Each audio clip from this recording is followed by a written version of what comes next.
بسم الله الرحمن الرحیم. راځئ نن موږ تاسې وینډوز 8 انسټالیشن زده کوو چې وینډوز 8 به سره کوم انسټالوو. تېره ورځ موږ تاسې وینډوز 7 انسټالیشن زده کړی و، د هغه سره دا لږ توپیر لري.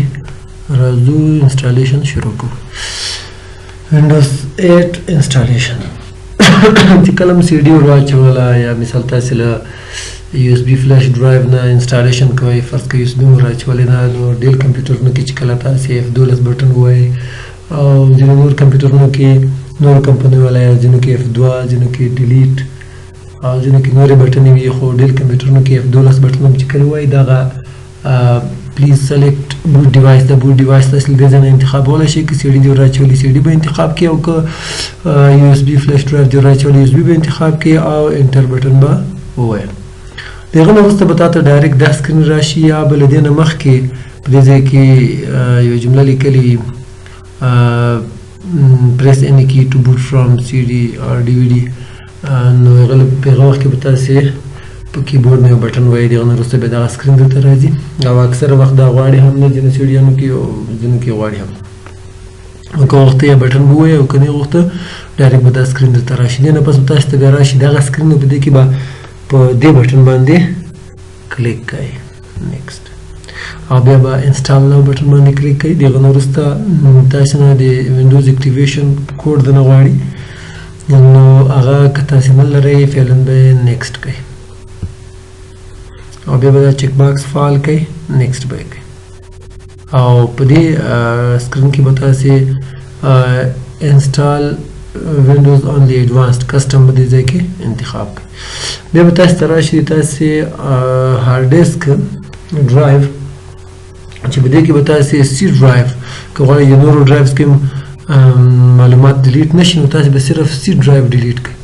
سی ډرایو ډیلیټ کولو لپاره به تاسې داسې کار وکړئ چې اول به دا سیسټم ریزرڤ سپیس چې کوم دی دا به انتخاب کړئ. دا چې کله انتخاب کړئ د وروسته به ډیلیټ بټن باندې کلیک کړئ، اوکې به کړئ، دا به ډیلیټ شي.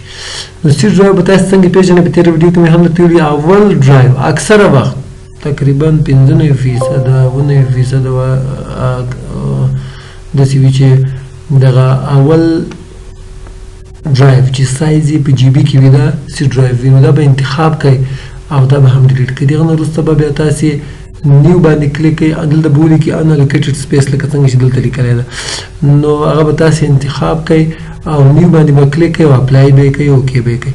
د هغه نه وروسته به تاسې بیا بیرته راشئ او ټوټل سایز کې به په اول سایز چې د کوم ډرایو په جی بي کې وي لکه د دې پارټیشن 2 چې ده، دا به تاسې انتخاب کړئ او نیکسټ بټن باندې به کلیک کړئ. څنګه چې کلیک کړئ نو تاسې انسټالیشن شروع کېږي. دې نه پس نور بیا په خپله ځي دا ټیک مارک یې ورسره راځي چې مخته انسټالیشن سرته رسېږي.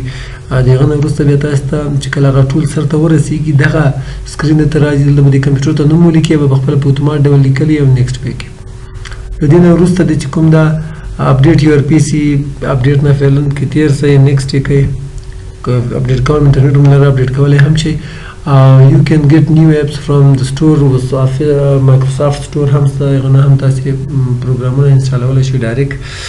نو دغه سکرین به ته راشي، د هغه نه وروسته به تاسې وینډوز انسټال شي او دا سکرین به درته راشي. نو دا و د موږ تاسې د وینډوز 8 انسټالیشن. که ژوند راتلونکي ویډیو به د موږ تاسې وي د وینډوز 10 انسټالیشن.